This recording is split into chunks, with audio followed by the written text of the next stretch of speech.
Bom, pessoal, hoje nós vamos falar um pouquinho sobre regra de 3 simples. E a primeira coisa que você precisa saber quando você vai fazer um exercício de regra de 3 é identificar se as grandezas envolvidas no problema são diretamente ou inversamente proporcionais. Então, nós vamos primeiro ver aqui que são grandezas diretamente proporcionais e inversamente proporcionais. As grandezas diretamente proporcionais, elas são aquelas que quando uma aumenta, a outra também aumenta. E quando uma diminui, a outra também diminui. E sempre o quê? Na mesma proporção. Isso quer dizer o quê? Se uma grandeza dobrar, a outra vai dobrar. Se uma triplicar, a outra também vai triplicar. Isso é bem importante, elas estão sempre na mesma proporção. Porque, por exemplo, existem grandezas que quando uma aumenta, a outra também aumenta, mas elas não são diretamente proporcionais. Por quê? Porque quando uma aumenta, a outra aumenta muito mais. É o caso, por exemplo, das grandezas que são quadráticas.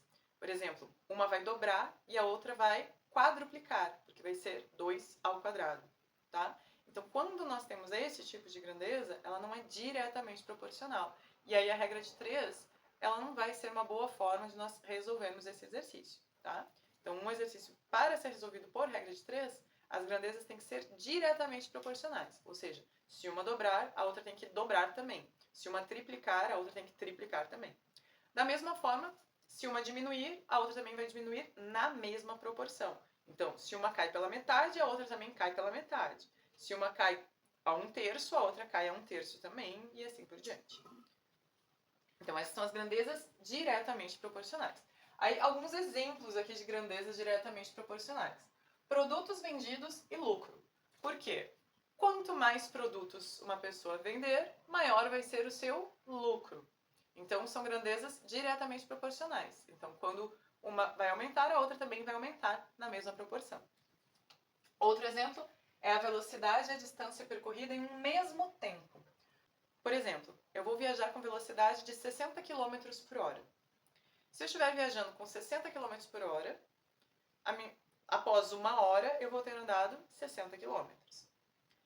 Se eu aumentar a minha velocidade para 80 km por hora, depois de 1 hora, ou seja, no mesmo tempo, eu vou ter andado uma distância maior. Eu vou ter andado 80 km. Então, se a minha velocidade for maior, a distância percorrida também é maior, na mesma proporção. Isso para um mesmo intervalo de tempo, né? Estou analisando aqui em 1 hora. Outro exemplo de grandezas que são diretamente proporcionais é o tempo e a distância percorrida com a mesma velocidade.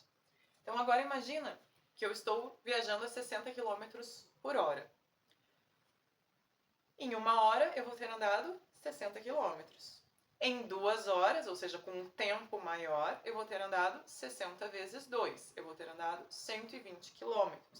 Então, a distância que eu vou percorrer, ela é maior se eu mantiver aquela velocidade por mais tempo. Então, mais tempo viajando, maior a distância que eu vou percorrer. Então, também são grandezas diretamente proporcionais.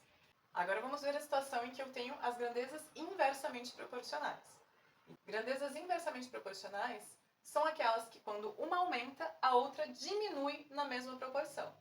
Por exemplo, velocidade e tempo e número de funcionários e o tempo de conclusão de uma obra. Ou seja, quando eu tenho grandezas inversamente proporcionais, uma vai aumentar e a outra vai diminuir na mesma proporção. Então, se uma dobrar, a outra vai cair pela metade. Se uma triplicar, a outra cai a 1/3. Se uma quadruplicar, a outra cai a 1/4. Então, elas sempre vão seguir esse padrão. Os exemplos mais clássicos envolvem tempo. Então, por exemplo, velocidade e tempo. Então, agora, vamos pensar o seguinte. Eu tenho o mesmo trajeto, tá? Eu tenho o mesmo percurso, tenho que ir de uma cidade para outra. Então, a distância que eu vou percorrer é a mesma.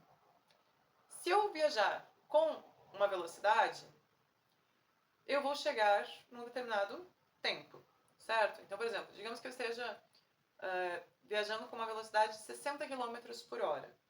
Então, depois de 1 hora, eu vou ter chegado em 60 km. Vou ter percorrido 60 km. Agora, se eu aumentar a minha velocidade, o tempo que eu levo para chegar lá, ele vai ser menor. Por exemplo, digamos que eu dobrasse a minha velocidade. Então, assim, ao invés de viajar a 60 km por hora, eu estivesse viajando a 120 km por hora. Eu dobrei a minha velocidade, o que vai acontecer com o tempo para que eu chegue no mesmo lugar? Bom, se a distância era os mesmos 60 km, eu agora vou chegar na metade do tempo. Então, se primeiro eu tinha levado 1 hora para chegar ao meu destino, agora com o dobro da velocidade eu vou levar meia hora para chegar no meu destino, ou seja, eu vou levar metade do tempo. Então, se eu aumentar a minha velocidade, eu vou diminuir o meu tempo de chegada, certo? Então, sempre pensa isso. Estou indo de uma cidade para outra. Se eu aumentar a minha velocidade, eu vou chegar num tempo menor. O outro exemplo aqui é o de funcionários. Imagina que eu tenho um determinado serviço para ser feito, por exemplo, uma obra de uma casa. Se 10 funcionários levavam 20 dias para fazer essa determinada obra, imagina que se eu dobrar a quantidade de funcionários, e a gente vai considerar aqui que todos trabalham na mesma proporção, todos trabalham com a mesma intensidade, no mesmo ritmo, se eu dobrar a quantidade de funcionários, eu vou levar metade do tempo para fazer essa obra. Então, se esses 10 funcionários levavam 20 dias para concluir a obra, se eu dobrar a quantidade de funcionários, ou seja, se eu botar 20 funcionários para trabalhar, eles vão levar 10 dias para concluir essa obra. O dobro de funcionários leva metade do tempo para concluir um mesmo serviço. Então, quando um aumenta, o outro diminui na mesma proporção. Ou seja, um dobrou, o outro cai pela metade. Então, isso são grandezas inversamente proporcionais. Como que eu identifico se uma grandeza é diretamente ou inversamente proporcional? Pensando. Essa é a única forma. Eu preciso primeiro pensar se aquela grandeza, se uma aumentar, se a outra vai aumentar, se uma diminuir, se a outra vai diminuir, se uma aumentar, a outra vai diminuir, e assim eu vou identificar se a grandeza é diretamente proporcional ou inversamente proporcional. E aí isso determina a forma como nós resolvemos a nossa regra de 3. Então vamos ver alguns exemplos de exercícios. Uma loja vende 150 produtos e obtém um lucro de R$3.000. Qual será o lucro se vender 180 produtos? Então, vamos aprender a montar a regra de 3. Eu vou primeiro pegar as informações do meu problema e vou colocar informações iguais embaixo de informações iguais. Tá? Então, em uma mesma coluna vão estar as grandezas iguais. Nesse caso, quais são as grandezas que eu estou relacionando? Eu estou relacionando as grandezas produtos, tá? Os produtos vendidos, com a grandeza lucro. Essas são as duas grandezas envolvidas. Então, eu vou armar 150 produtos, vão gerar um lucro de R$3.000. 180 produtos vai gerar um lucro que eu não sei quanto é. Se eu não sei quanto é, eu posso chamar, por exemplo, de X, que é a letra clássica para incógnitas, para valores que eu não conheço. Então, aqui eu alinhei produtos e lucro, na mesma coluna os produtos, na mesma coluna o lucro. Então aqui, produtos, aqui vai ser o dinheiro, o lucro, tá?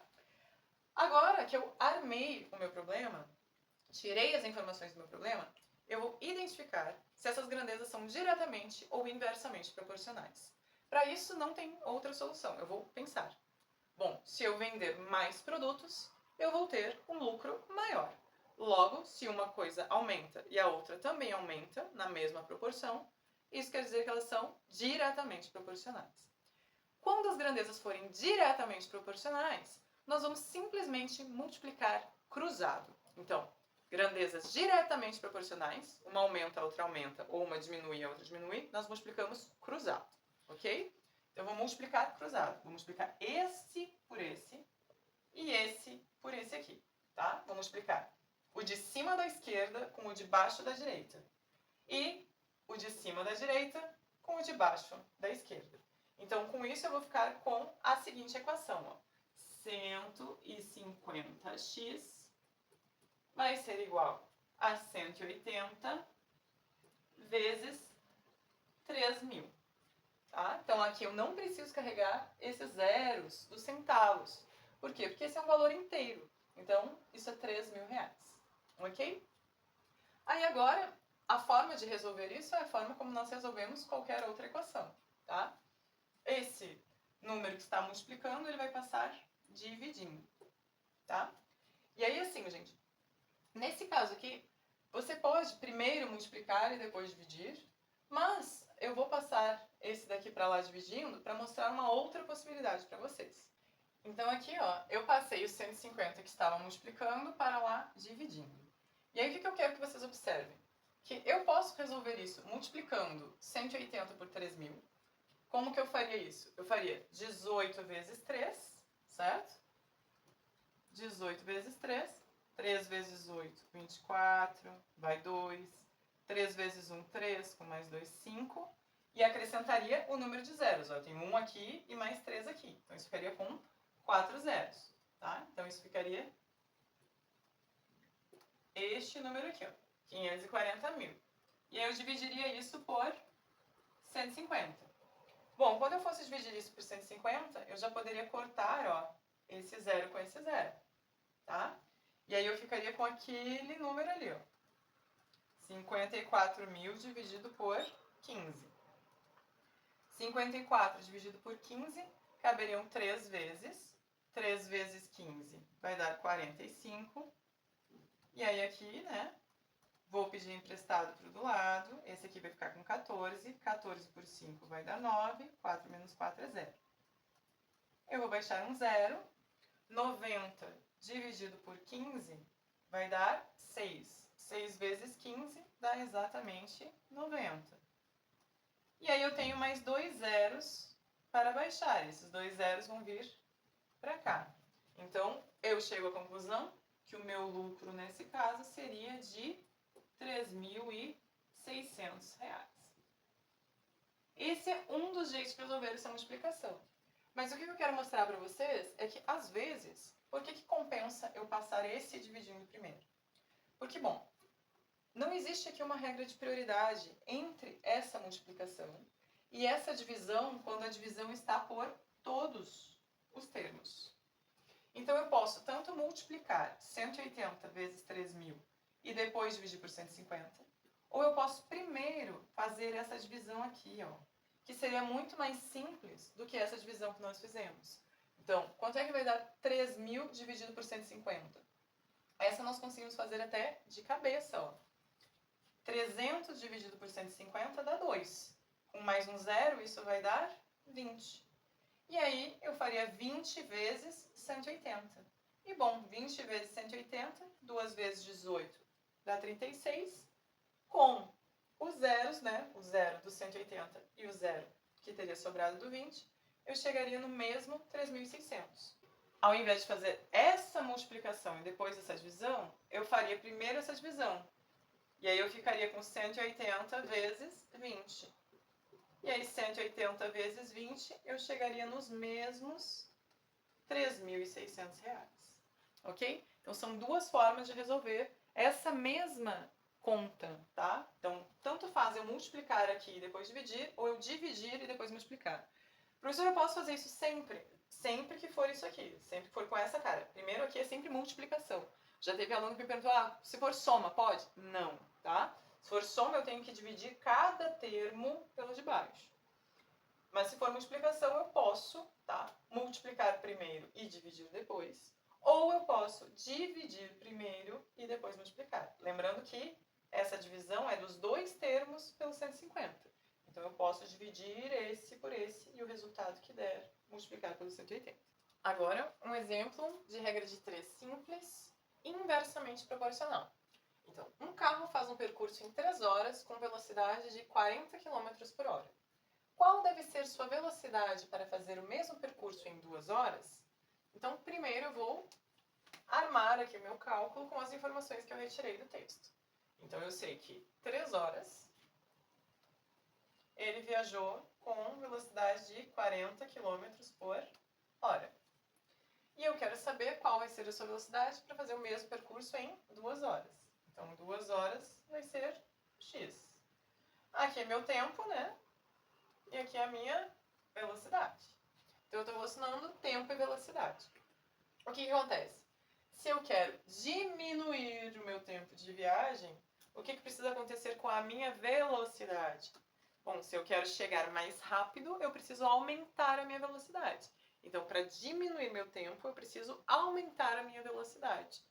Então, se eu vou diminuir o tempo e aumentar a velocidade na mesma proporção, elas são inversamente proporcionais.